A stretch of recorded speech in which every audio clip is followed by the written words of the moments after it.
Hi everybody, today we'll talk about how to fix or how to solve Blurry on Picsart. To know how to fix or how to solve Blurry on Picsart app, you should just go to settings.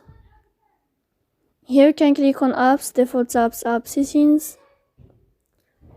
Then you will enter to the window of Picsart and you can click here. Then you can click on first step and you can click OK.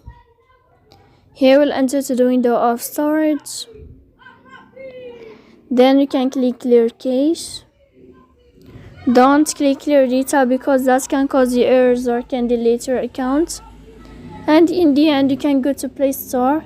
If you find the update, you can update your app. So please don't forget to support us by like and subscribe.